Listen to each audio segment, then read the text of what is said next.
Hello, everyone. This is Ross from Retro Dream Beam. I'm an eBay seller full time. I've been doing this with my fiance Netta for a couple years now. Don't forget to like the video and subscribe to the channel. I'm about to go into like what I just did as like my title, so I will do it at the beginning instead of the end, and then I'll get into what we were shipping out today. I think it's Tuesday. Also had a crazy Monday. All right, so we got our first feedback, negative feedback. I can't remember the last time we got one. We have gotten them. We usually try to contest them. We usually win the contest, whatever. We usually talk to eBay and usually get it removed for one way or another. But here's my like order of operations. So I saw that I got a negative. I went, I did this sigh. But instead of getting like super upset, I go, okay, well, what's the negative feedback? And then I read the negative feedback said, item was used, not new. Do not buy from this seller. I'm like, okay, well, what item was it? I'm confused. I'm like, okay, maybe I misclicked like used or new on like an incomplete board game or something. I click on it and I was like, immediately when I saw the item, I knew what happened. So we sold this thing called toasters. It's a little I call these like my personal self, I tell like Annette, I call these things man gadgets. They're kind of like those things as seen on TV, like, I don't know, put this water in this plant, it's gonna grow out, it's gonna be a chia pet, it's gonna be you can now blend every single food in this blender for milliseconds, and you can go make craft stuffed animals with this swirly wand, all those kind of things. So the item was toasters. It was a thing where there's these little platforms and it has a little plug. You put them on your feet, you put them on your toes, and then you plug it in. It's supposed to heat it up, right? So here's my opinion of what I probably thought the product would be. We sold it for like $7.52. That's about like the price where people are selling them. Like they'll do like $12 free shipping, $10 free shipping. We did 52 plus shipping.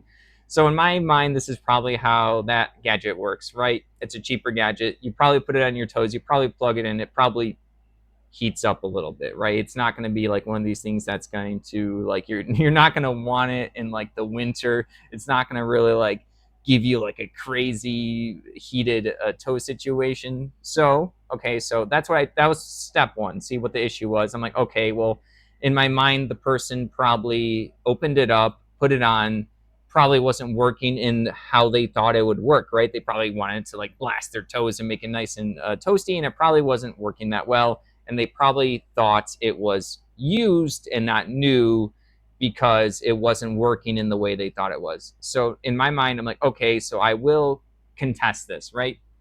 But the first thing is I want to actually reach out to the person who gave us the feedback. So step two is to reach out. Like I said, hey, I apologize. It was new when I shipped it out. We do have free returns. So if you'd like to do a free return, you can get all of your money back. Oh, I'm sorry. I know it's going to be an inconvenience and annoyance to go ahead and have to do a return. But yeah, let me know if you would like to do that. Either way, I hope you're having a great day. That was like my message back. So the next step is to wait for a response. I assume we've had situations like this happen before. I assume we're not going to get a response, probably not at all. So then the next step is we're going to take it up to eBay.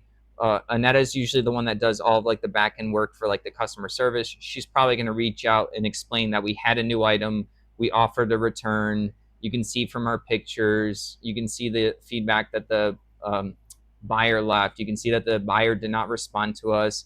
We were willing to give all the money as long as we got the return set up. We do have the free shipping on for the return. So like usually that results in eBay removing the negative feedback. But yeah, that's so I worked in the Anetta doesn't know about she's still napping right now, so she doesn't know about the negative feedback. So I know when I let her know about the feedback, I'm gonna have to like dive under the table because I know she's gonna get pretty upset about it. I have a extremely thick skin. I worked in a kind of like fast food slash restaurants type of thing. Potbelly Sandwich Works. I don't know how many people know it, for about 5 years. And when you're generally working in food, you are kind of like a sin eater. Everyone kind of takes out almost their whole day on you. And if you mess up like any part of someone's like food or meal, accidents or not, you hear some stuff. You basically, yeah, you get yelled at, you get treated like garbage. So I quickly learned to try to figure out to basically ignore all the emotions and anger. Like, yeah, later on I'll be like salty, I'm like, oh, we got a negative feedback, that's so annoying. But in the moment, I just tried to figure out the solution to the problem. So that's why I said I check up on like what they actually said. I'm trying to like envision what happened in their mind. I'm trying to like figure out all these pieces because later on I could deal with like my salt later, right? It is kind of annoying because we do notice that eBay, when you have a return hit or a negative feedback or a neutral one, the next few days of sales, like it almost plummets. It almost feels like eBay stops showing your stuff as much. They want you to show they want you to show them that you can like get back on track. So it is kind of frustrating. It does kind of affect our livelihood. I already noticed like we got the negative feedback, I would say overnight, and there has been slightly less sales because we've been on a good streak. So that it is what it is. You can't do anything about it. Like I said, other than we're going to contest this one. But yeah, we'll see. They might get back to us. They might do the return. No problem then. We'll still let eBay know if we can get rid of the negative feedback. You have to kind of see what the customer is saying about the feedback, because it is like their specific feedback, the part that matters, other than like crapping on us about don't buy from this person. That part doesn't matter. That's more of, you know what I mean? That's just more of them being angry. Is the item was used and not new. It's clearly new in the pictures. There's no if, ands, or buts about it. I took front, back, side, side, side, side on the front, side, side, side, side on the back. That is why I take a lot of pictures. It helps everyone in these situations, including eBay, including me, when I want to go back, because I listed this probably like 3-4 years ago. So like I'm like, oh, what if I miss something? It's like, well, I can look at my own pictures. So I do double check all of the avenues of like if I messed up somewhere. So yeah, when you work in the restaurant or food business or fast food, you get used to this. You'll have people who like they're working their office job, they didn't get their promotion, they just had an argument with their boss, they can't back talk to their boss. Their boss yelled at them. They go get a let's say like a sandwich at Pop Value. You accidentally put lettuce when they want to know lettuce. You're gonna get it. You're gonna get all of the brunt from people. That's essentially how it is working in food. So I'm used to this type of thing. So I don't get like super upset. All right, all of that's negative feedback. I will update you guys later on. We'll see what happens with it. I'm assuming either they're going to. I feel like I just got the vibe that they're not going to respond, not do a return, and basically just ignore it because they went straight to a negative. Normally, it goes in like angry message. I'll say sorry, do a return, negative feedback to try to get back at us if they don't like that, if they don't want to do the return and stuff like that. That's usually the process that it goes. Usually, when for us, it's negative feedback with some nasty comment about us as a buyer. They usually ignore returns, any apologies, messages back, and then usually eBay sides with us. All right. Woo. All right. Also, no, I'll get that to at the end of it. Let's get into the what solds. All right, we're running out of time. So got a combo order of a bunch of World War II micro machine. I think it's 6mm stuff. I had a bunch of these whole tanks. Sorry, the holes are the bases to the tanks, and the turrets, the tops. So they got 1, 2, 3, 4 of the bits and pieces. I had a couple hundred listings. They also got this plane. This one was labeled GHQ MiG-27 of Flogger.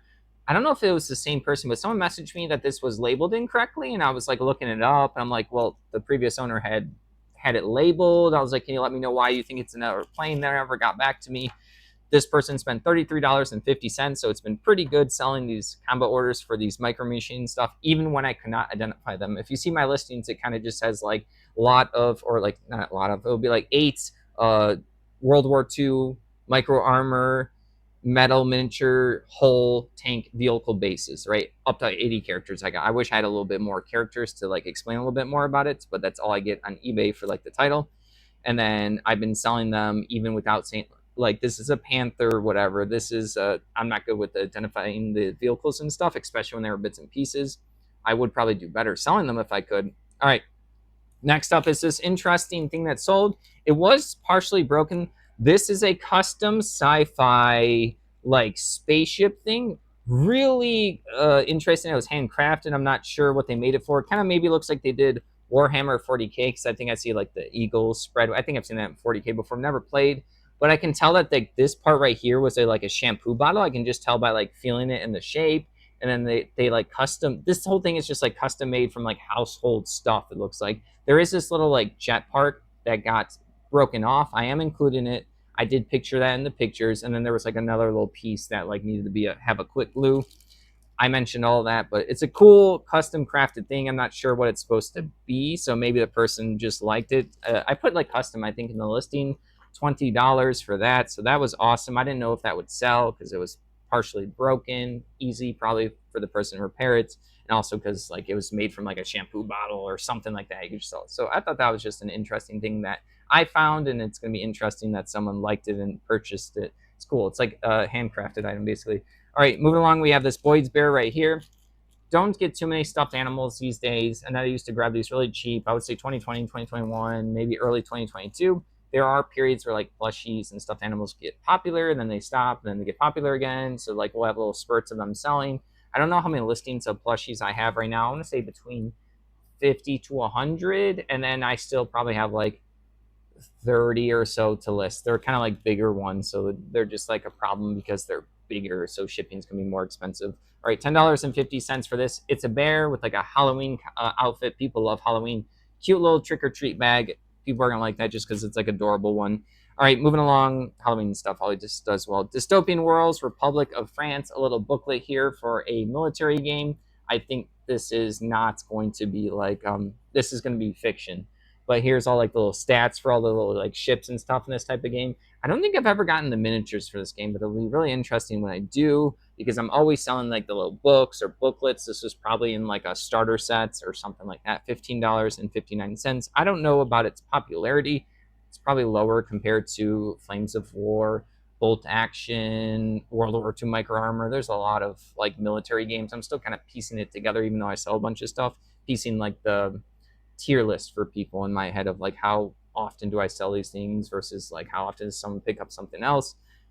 We'll see when I actually get miniatures for those one day. I'm hoping at an auction one day that I get Dystopian War stuff. I'll probably just bid up until I win the auction because I'm just going to be curious how the miniatures do. All right, enough rambling about that. Moving along, we have a combo order.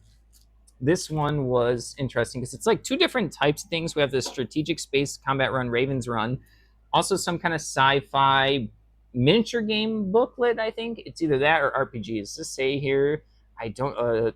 A tabletop war game. Okay, so this is gonna be like a rule book for a tabletop war game.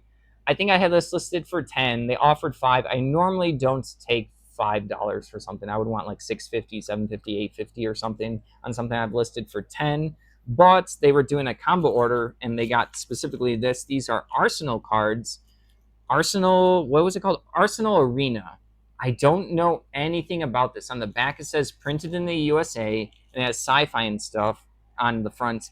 So I want to take a guess. I remember during 2020, 2021, there's a lot of motion going in the card game world where there was a lot of people investing. So they already invested in their stocks. People were like digging into collectibles, and like cards was one of them. And then a lot of people from the outside saw cards.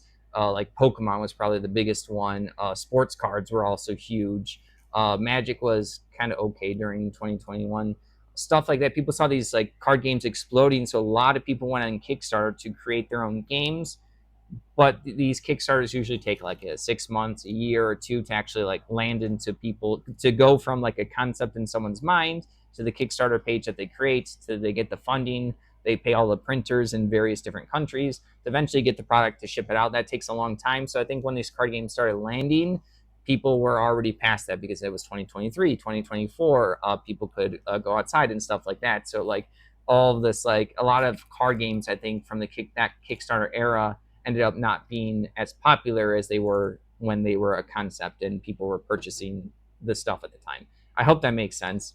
I'm really like deep in the weeds for a lot of some of the stuff. So if I lost you, it's okay. It's a pretty deep world here with the tabletop gaming world. These I think are one of those games, and I think that's why I never heard of it. So because they ended up buying these for $22 for a combo order. Really rambling today. I thought about one day moving along to this 10 that if I have a long weekend sale a day, that see if I can talk for an hour about this stuff because I probably can. I am keeping it short, believe it or not. All right, next up is going to be one of these tins. Got a bunch of tins at this estate sale. It was like a garage. They had like shelving all on top, bunch of different types of tins. I love the empty containers and stuff. So I asked the person how much for all of the tins. I do think it was the last day, so they were willing to negotiate, and they said, give me a price. And I was like, at the time we were low on space in like my listing room, so I was like, I'm not going to do this unless if it's like $20 in my head. Like that was my thought. So I threw it out there. It was almost like not a joke, but I was like, I really wasn't willing to deal with that much like clean up because you have to clean these and stuff. And they're like, done. and that ended up being less because they had like a special thing where it was like 25% off on the last day. So I ended up getting a bunch of tins for 15 bucks. This one right here is a really cool oil one. It says Victor Guedes, Portugal. Yeah, we got a lot of like foreign ones and stuff. Super cool containers. People like to collect these to put them on the shelves and to store stuff in them. What did this one sell for? $16.80. So this was my whole profit, or the at cost right there after the fees of that whole thing. It was cool. We sold a bunch. It was a lot, way before we were recording. I still have like 10 or 15 to list. I think I talked about it briefly at one time. All right, moving along. We have G1 Optimus Prime right here. This is just like a part to this bigger Optimus Prime vintage Transformers figure. It's just the back truck. Oh, there's like a figure in there. I wonder if I showed them that they were going to get a figure. Maybe I did. I think so. I think it opens up and there's another little vehicle, or they're going to get an extra surprise. I guess I messed up then in that way. We'll see. I didn't check my listing, but this piece sold for $25. I got this from my brother for free. He watches a lot, or he watches when he can. I think he does eventually go through all my videos, but he's busy with he sells a bunch of like wrestling cards and stuff. He has his own YouTube channel and stuff like that. I think it's Kurt Curtis, if anyone wants to check it out. But it's like a completely different realm. Like I said, he does cards and almost mostly wrestling cards. But he had a bunch of the Transformer stuff. He already sold all of like the completes and all those things, and he gave me the bits and pieces. He said he wasn't going to deal with it. It was sitting in his room for a few years, so I got them for free from him. But it's been great, so thank you. All right, next up is going to be some playing cards right here. We have this deck right here. It's a AAA playing card deck. I like to get the interesting playing card decks. I haven't found as many new ones recently, so I haven't been able to list any, but I do pick them up when I can. I understand that like these days, if you go into like whatever retail store, kind of like really janky decks are kind of expensive. They'll be like $6, $8, $10, $12. You don't even get dice anymore. It used to be like bicycle packs used to have like 2 decks and you get like 5 dice, and then eventually it went down to like 2 decks and you have to buy the dice separately. Now it's like 1 deck. So I know people do like the cards that they like, and they like the better vintage ones or the unique ones. There are people that collect these things, and there are people that play them.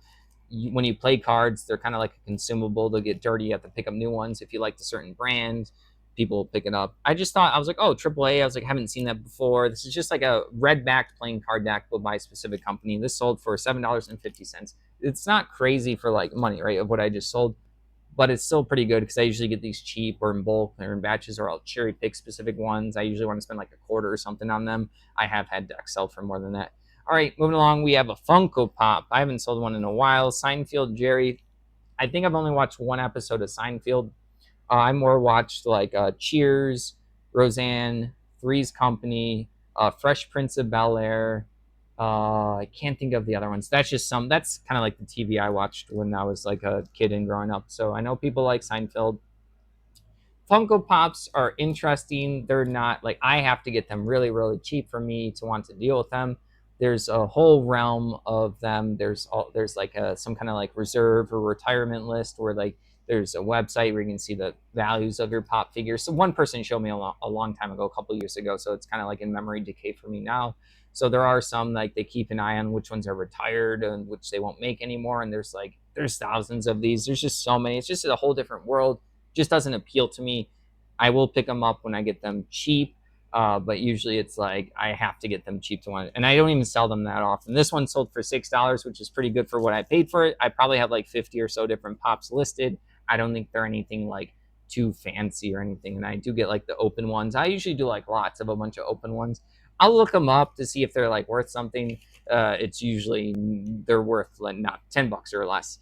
All right, but I know there's expensive ones, and I know if you know your Funko Pops, you can probably do well with them. All right, next up we have this Micro Machines AT-43.